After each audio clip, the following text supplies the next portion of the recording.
हा परफेक्ट बाहेर सारखा डोसा जर का तुम्हाला बनवायचा असेल, ह्याचा क्रंची तुम्ही पाहू शकता किती मस्त आलेला आहे।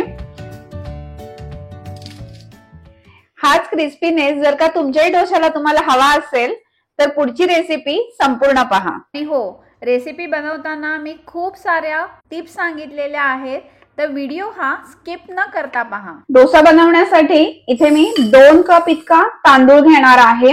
डोसा बनवण्यासाठी सर्वात महत्वाची टिप म्हणजे तांदूळ कोणता वापरायचा। तर तांदूळ आपण शॉप मध्ये गेल्यावर त्यांना सांगायचं मला डोशासाठी राईस हवाय, ते जाड आपल्याला तांदूळ देतात आणि तो जनरली कमी किमतीचा असा तांदूळ असतो, तो तांदूळ आपल्याला डोशासाठी वापरायचा आहे। इथे मी 2 कप इतकं तांदूळ घेतलेला आहे आणि हा मी तांदूळ आता स्वच्छ धुवून घेणार आहे। त्यानंतर 2 कप जर का आपल्याकडे तांदूळ असतील तर त्याच्यासाठी अर्धा कप इतकी उडदाची डाळ वापरायची आहे। ह्या डाळीमध्ये आता आपण मेथी घालणार आहोत, अर्धा चमचा इतकी मेथी घातलेली आहे। आता हे मिक्स करून मी धुवून घेणार आहे। तांदूळ आणि डाळ धुवून झालेला आहे। आता ह्या डाळीमध्ये आणि तांदळामध्ये पाणी घालून आपल्याला हे भिजत ठेवायचे आणि भिजवताना ही चांगली 7 ते 8 तास आपण भिजवून घेणार आहोत। डोसा जर का आपल्याला कुरकुरीत बनवायचा असेल तर त्यासाठी आपल्याला प्रमाण जे आहे तांदूळ आणि डाळीचं हे खूप महत्वाचं असतं। 1 वाटी जर का उडदाची डाळ असेल तर त्याच्यासाठी 4 वाट्या इतकं आपण तांदूळ घेतला पाहिजे। म्हणजे तांदळाचं प्रमाण हे जास्त असेल तरच तुमचा डोसा हा छान कुरकुरीत होईल। 1 कप जर का तांदूळ घेतला असता तर त्याला 1/4 कप इतकी डाळ घेतली असते आणि आता ही ते 1:4 असंच आहे, कारण की 2 कपासाठी मी ते अर्धा कप इतकी डाळ घातलेली आहे। आता हे आपण छान 7 ते 8 तास भिजवून घेऊया। तुम्हाला जर का अशा छान छान रेसिपीज माझ्या चॅनलवर पाहायच्या असतील तर चॅनलला पटकन सबस्क्राईब करा आणि बेल आयकॉन वरही प्रेस करा। आता हे मी दोन्ही झाकून साईडला ठेवून देणार आहे। तांदूळ आणि डाळ भिजवून 7 तास झालेले आहेत। आता मी हे वाटून घेणार आहे। आधीच मी पाणी घालणार नाहीये, एकदा मिक्सरला फिरवून घेणार आहे आणि मग आपण पाणी घालणार आहोत। आता इथे मी एकदा तांदूळ जो आहे हा मिक्सरला फिरवून घेतलेला आहे आणि असं आपण बारीक असं दळून घेतलेलं आहे। खूप जाडसर ठेवायचं नाहीये, जितकं होईल तितकं आपल्याला हे तांदूळ जो आहे हा बारीक करायचा आहे। आता मी हे एका भांड्यामध्ये काढणार आहे आणि अशाच पद्धतीने बाकीचा तांदूळही वाटून घेणार आहे। आता इथे तांदूळ वाटून झालेला आहे। आता आपण डाळ वाटून घेणार आहोत। ह्याच्यामध्ये थोडं पाणी घालायचं आहे आणि बारीक अशी डाळ वाटून घ्यायची आहे।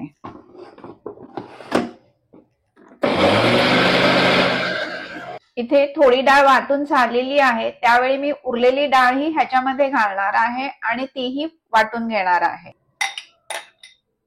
आणि ह्याच्यामध्ये मी डाळ भिजवलेलंच पाणी घालणार आहे। आता इथे डाळ ही वाटून झालेली आहे, ही एकदम बारीक अशी वाटलेली आहे। आता हे ह्या मिश्रणामध्ये मिक्स करायचं आहे आणि आता सर्व मिश्रण जे आहे हे हाताने थोडं फेटून घ्यायचं आहे। आता मिश्रण जे आहे हे फेटून झालेलं आहे, हे मी झाकून असंच रात्रभर ठेवून देणार आहे।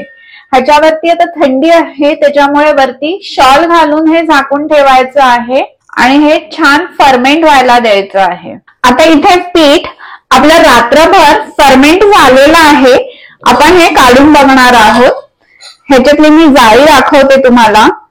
तुम्ही इथे पाहत असाल आपलं पीठ जे आहे हे खूप छान असं फुगून आलेलं आहे। तुमचा डोसा हा चांगल्या प्रतीचा बनण्यासाठी डोशाचं पीठ हे फर्मेंट व्यवस्थित होणं खूप गरजेचं आहे।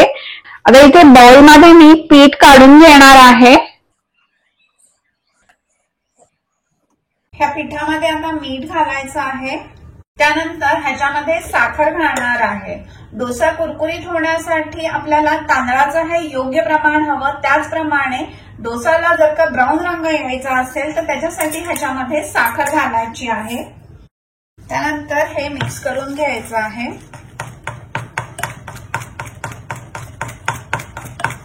त्याच्यामध्ये पाणी घालायचं आहे मिश्रण पातळ होण्यासाठी। आता आपलं मिश्रण व्यवस्थित पातळ झालेलं आहे, मी इथे पाहू शकता। त्यानंतर आता आपण गरम तव्यावर हा डोसा घालणार आहोत आणि त्याआधी आपल्याला बनवून घ्यायची आहे डोशाची भाजी आणि चटणी। इथे मी पॅन मध्ये तेल घेतलेलं आहे आणि तेल गरम झाल्यावर त्याच्यामध्ये मी मोहरी घातलेली आहे। मोहरी तडतडली की त्याच्यामध्ये आपल्याला चण्याची डाळ घालायची आहे आणि चण्याची डाळ छान लालसर होईपर्यंत परतून घ्यायची आहे। आता चण्याच्या डाळीने थोडासा लालसर रंग आलेला आहे, त्यावेळी ह्याच्यामध्ये मी आल्याचे तुकडे घालणार आहे। त्याच्यानंतर घालायचे आहेत मिरच्यांचे तुकडे, हिंग घालायचंय, त्याच्यानंतर कढीपत्ता घालायचंय, त्याच्यानंतर घालायचा एक उभा चिरलेला कांदा। कांदा परतला की त्याच्यामध्ये आपल्याला हळद घालायची आहे। कांदा खूप काही शिजवण्याची गरज नाहीये।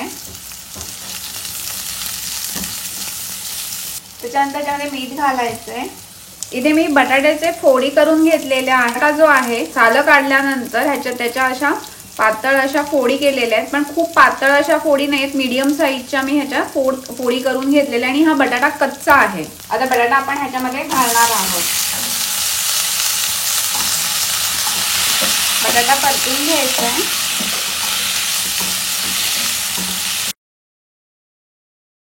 आता मी ह्याच्यामध्ये पाणी घालणार आहे। बटाटा पुढे इतकं पाणी घालायचं आहे। मी ह्याच्यामध्ये जवळजवळ 1 कप इतकं पाणी घातलेलं आहे आणि ह्याच्यावर झाकण ठेवून आपण बटाटा जो आहे हा शिजवून घेणार आहोत।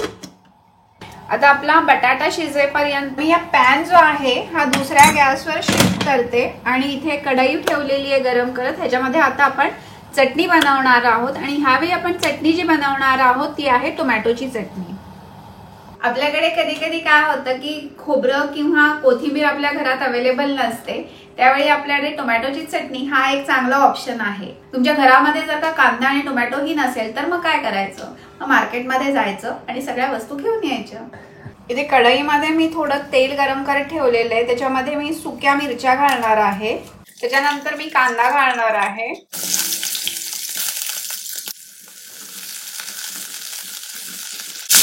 मिरची आणि कांदा आपल्याला तेलामध्ये परतून घ्यायचा आहे। कांदा फार काही मऊ वगैरे करायचा नाहीये। आता मी ह्याच्यामध्ये लसूण घालणार आहे। त्याच्यानंतर मी काही आल्याचे तुकडे घालणार आहे। लसूण आणि आलं परतून झालं की त्याच्यामध्ये टोमॅटोच्या फोडी घालायच्या आहेत।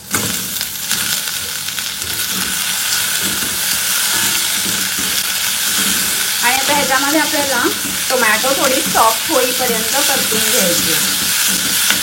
आता टोमॅटो जी आहेत ही थोडी सॉफ्ट झालेली आहेत। आता मी ह्याच्यामध्ये कढीपत्ता घालणार आहे।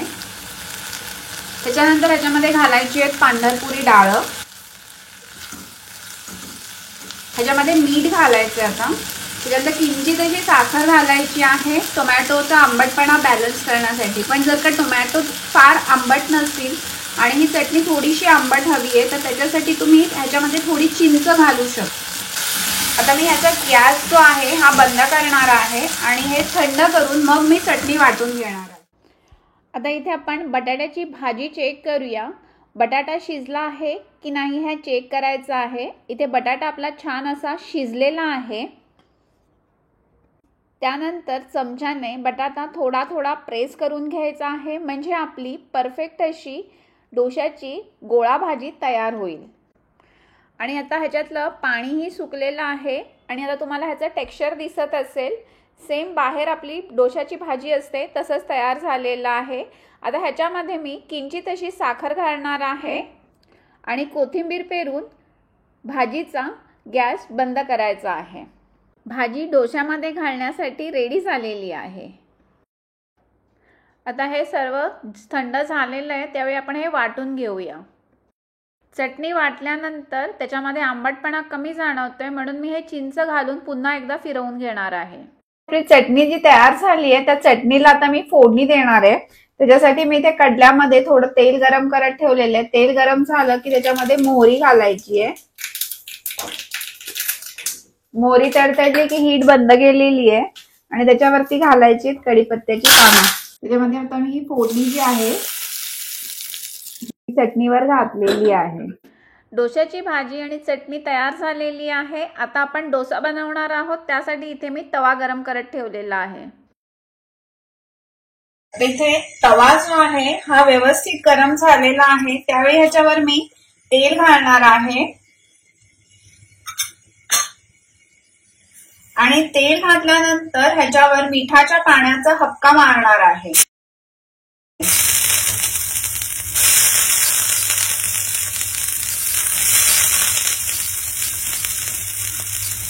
म्हणजे आपलं तेल जे आहे हे संपूर्ण तव्याला व्यवस्थित पसरणार आहे आणि त्याच्यानंतर ते टिश्यू पेपरने पुसून घ्यायचं आहे आणि तवा पुन्हा एकदा थोडा गरम होऊ द्यायचा आहे। सर्वात महत्त्वाची टीप म्हणजे आपला तवा जो आहे ह्याचं टेम्परेचर, तवा हा खूप गरम असता कामा नये, त्याचप्रमाणे तो एकदम थंडही नाही पाहिजे, तो मॉडरेट गरम पाहिजे। इथे तव्यावर आपण डोशाचं पीठ घालणार आहोत। हे पीठ घालत असताना आपल्याला तव्याचा जो आवाज येतो त्याच्यावरून आपल्याला अंदाज येतो की तवा कितपत गरम झालेला आहे। ही गोष्ट तुम्ही 1-2 डोसे घातल्यानंतर तुमच्या लक्षात येईल आणि मॉडरेट तव्यावर डोशाचं पीठ ही व्यवस्थित पसरतं, ते गोळा होत नाही। त्यानंतर ह्याला तेल सोडायचं आहे आणि डोसा थोडा लालसर होईपर्यंत वाट पाहायची आहे। आणि डोसा लालसर झाला की त्याच्यावर बटाट्याची भाजी घालायची आहे। आपला डोसा जो आहे हा तव्यावरून काढून घ्यायचा आहे। तुम्ही इथे पाहत असाल हा डोसा अलगद असा तव्यापासून सुटलेला आहे आणि किती छान त्याला क्रिस्प आलेला आहे पहा। आणि त्यानंतर तुम्ही इथे पाहू शकताय डोशाला रंगही खूप सुंदर आलेला आहे। अशा पद्धतीने आपला मसाला डोसा खाण्यासाठी रेडी झालेला आहे। अगदी बाहेरच्या सारखा क्रिस्पी आणि त्याचप्रमाणे कलरही एकदम बाहेरच्या सारखा आलेला आहे। अशाच पद्धतीने मी बाकीचे डोसेही बनवून घेतले, पण ते बनवल्यानंतर पुढे काय झालं हे तुम्हाला दाखवते आणि त्याचं कारणही सांगते। आता इथे मी तव्यावर पीठ घातलं आणि त्यानंतर मी ते फिरवत असताना पीठ जे आहे हे गोळा व्हायला लागलं। अशा वेळी काय करायचं हे तुम्ही पुढे पहा। आणि हा अशा प्रकारचा डोसा खाण्यासाठी मजाही बिलकुल येत नाही। आता हा डोसा जो घालताना कधी कधी प्रॉब्लेम जो येतो तो पीठ घातल्यानंतर पीठ असं गोळा होतं। पीठ गोळा होतं ह्याचा अर्थ आपला तवा जो आहे हा खूप जास्त तापलेला आहे। त्यावेळी सरळ गॅस बंद करायचा, मिठाच्या पाण्याचा हपका मारायचा आणि तव्याचं टेम्परेचर कमी करून घ्यायचं, म्हणजे आपला डोसा जो आहे हा पुन्हा व्यवस्थित यायला लागतो।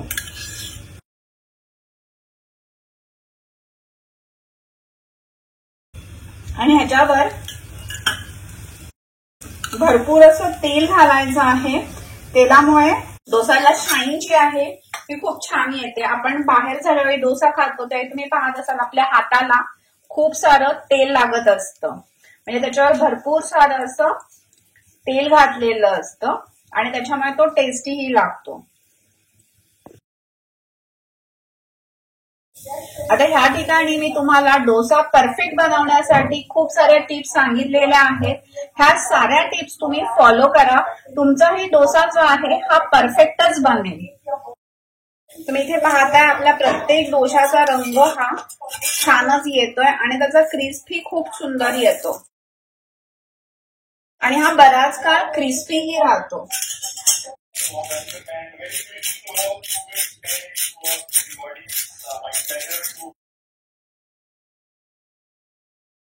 आता आपला परफेक्ट बाहेर सारखा डोसा खाण्यासाठी रेडी झालेला आहे. ही रेसिपी जर का तुम्हाला आवडली असेल तर लाईक करा, शेअर करा आणि चॅनल सबस्क्राईब करायला विसरू नका. येणाऱ्या नवीन रेसिपीसाठी बेल आयकॉनवर प्रेस करा. थँक्यू.